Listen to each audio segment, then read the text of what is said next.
Hello दोस्तों, मैं Pooja. Welcome back to my channel. कैसे हैं आप सब? होप सो अच्छे होंगे, तैयारी अच्छे से कर रहे होंगे फ्रेंड्स। तो दोस्तों, सीटेट का फॉर्म अगर अभी तक आप लोगों ने नहीं भरा है, जिन लोगों ने लास्ट पे छोड़ दिया था या किसी भी रीजन की वजह से उनका फॉर्म नहीं भर पाया है, तो आप सभी को पता ही होगा कि 1 दिसंबर तक आपकी जो है डेट है वो बढ़ा दी गई है सीटेट ने। तो क्या करना है, आपको फटाफट से जाके कोई भी देरी नहीं करना है।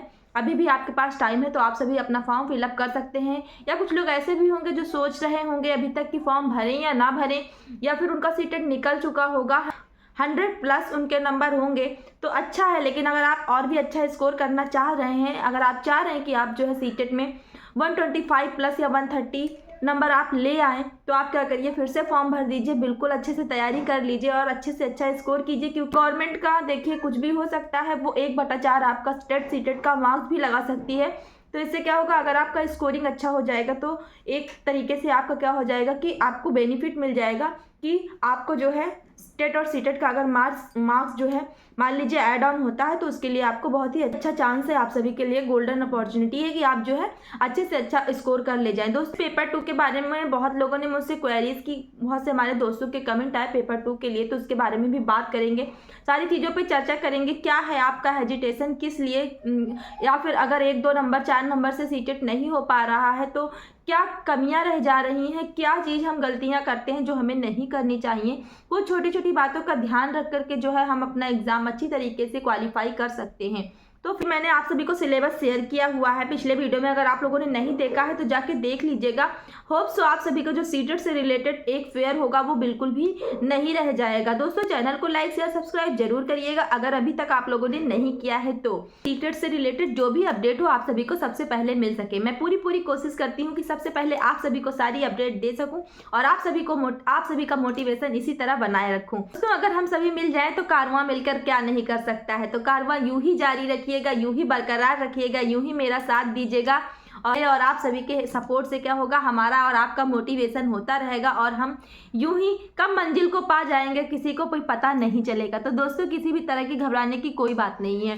बात कर लेते हैं कि हम सीटेट में जैसे कि पैसे जाता है आपका जो है लैंग्वेज में, चाहे वो हिंदी हो, चाहे इंग्लिश हो, चाहे आपकी उर्दू है, चाहे वो संस्कृत होती है, उसमें क्या होता है कि 15 नंबर आपका पेडागोजी आता है और 15 नंबर का आपका पैसे जाना होता है। व्याकरण बहुत सी माइनर से होती है जो कि आपकी उसी पैसेज में पूछ ली जाती है। बहुत ही अच्छी तरीके से क्वेश्चन आता है, आप कर ले जाएंगे फ्रेंड्स। तो पेडागोजी के लिए मैंने बताया है कि आपको साइकोलॉजी पढ़ना है, साइकोलॉजी की प्रॉपर नोट्स बनानी है आप सभी को। अगर आपके पास बीएड और बीटीसी की मनोविज्ञान की बुक आपके पास रखी ही होगी तो बीटीसी की बुक आपके लिए बहुत ही ज़्यादा बेटर होने वाली है। सारे क्वेश्चन वहीं से आने हैं, बिल्कुल भी परेशान होने की कोई भी ज़रूरत नहीं है फ्रेंड्स। मॉक टेस्ट करना कहीं ना कहीं हो सकता है कि आप डिमोटिवेट हो जाएं, लेकिन प्रीवियस ईयर पेपर आपको पक्का ही बेनिफिट्स देगा तो देगा दोस्तों। तो आप 2-3 चीज़ों को कर लेंगे तो इससे आपका सीटेट इजीली निकल जाएगा। वही ये चीज़ें हैं, आप अपना टाइम मॉक टेस्ट देने में ज़ाया कर रहे हैं। अगर आपने सिलेबस को कंप्लीट नहीं किया है तो सबसे पहली बात पे आप सिलेबस को कंप्लीट कर लीजिए। पूरा आपको मनोविज्ञान का जो भी पार्ट है, बाल विकास का जो भी पार्ट है, आप उसको क्या करिए, अच्छी तरह से सबके कंसेप्ट को क्लियर कर लीजिए।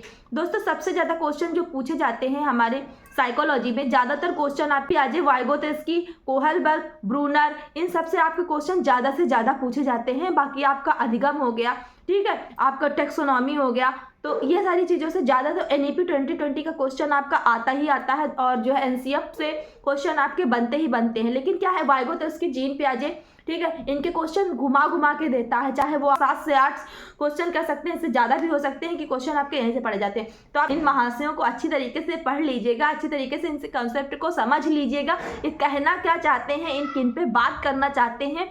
हम क्वेश्चन को पढ़ के रट लेंगे उससे कोई मतलब नहीं होगा। हम कितना भी प्रीवियस ईयर पेपर लगा लेंगे, अगर हम समझेंगे नहीं, अंडरस्टैंडिंग हमारी क्लियर नहीं हो पाएगी, तो उससे हमारा कुछ भी नहीं होने वाला है दोस्तों। तो आप सिलेबस को क्लियर करके अपना प्रैक्टिस लगा सकते हैं। दोस्तों, एक बुक है मेरी, ये हमारी बुक है उपकार पब्लिकेशन की। इसमें सॉल्व पेपर दिया हुआ है, बहुत ही अच्छी खासी मोटी बुक है, मैं पहले भी आप सभी को दिखा चुकी हूँ। तो इसमें भी क्या है, आपका जो है प्रीवियस ईयर पेपर भी दे रखा है इन्होंने और प्रैक्टिस पेपर भी दिया है। कि बुक इस समय मेरे पास अवेलेबल नहीं है, मैंने किसी को दे दी है। बेस्ट बुक ये थी, यूथ की बुक ये है हमारी सुपर सहायक अध्यापक भर्ती परीक्षा की बुक है, बहुत ही अच्छी बुक है। कहीं से अगर आपको ये बुक मिल जाती है तो बिल्कुल भी बेस्ट है। इसके लिए आप क्या करिएगा, साइकोलॉजी की अलग से ले लीजिएगा, चाहे आपकी लैंग्वेज की बुक हो आप अलग से ले लीजिएगा।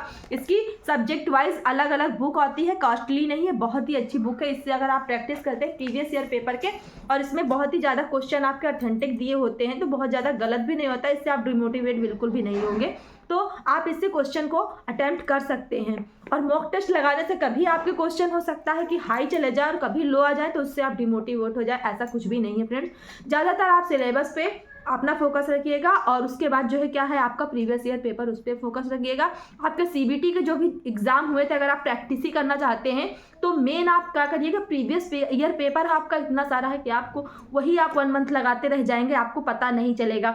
तो मॉक टेस्ट छोड़ के क्या करिएगा, आप केवल और केवल प्रीवियस पेपर पे ही ध्यान दीजिएगा। जो भी आपके ऑनलाइन पेपर हुए थे, कितने सारे शिफ्ट में हुए थे, इतने सारे पेपर्स हैं आपके पास, आप जो है गूगल से डाउनलोड करके जीरास करवा के भी उस पर आप जो है पेपर्स को अटेम्प्ट कर सकते हैं फ्रेंड्स। पेपर 2 के लिए आप सभी को क्या करना है कि आपको जो है NCERT उठानी है 6 to 8 की, हिस्ट्री की, ज्योग्राफी की, पॉलिटी की, उसमें से आपको पढ़ना है। आपको वहीं से आएगा, उससे बाहर कुछ भी नहीं आएगा, तो बिल्कुल भी निश्चिंत हो जाइए। मेरे डिस्क्रिप्शन बॉक्स में जाके चेक करिएगा, टेलीग्राम पे मैंने NCERT की बुक्स का भी जो है लिंक दिया हुआ है, वहाँ से जाके आप जो है 6 to 8 तक का आप पूरा जो है पढ़ सकते हैं अपना पेपर 2 के लिए, तो वहाँ से आप जो है कर सकते हैं। जानकारी अच्छी लगी हो तो लाइक से सब्सक्राइब जरूर करिएगा। मिलते हैं नेक्स्ट अपडेट के साथ, तब तक के लिए हंसते रहिए, मुस्कुराते रहिए, अच्छे से एग्जाम दीजिए। 1 मंथ है आपके पास और अच्छे से अच्छा मार्क्स स्कोर करिए। बेस्ट ऑफ लक दोस्तों।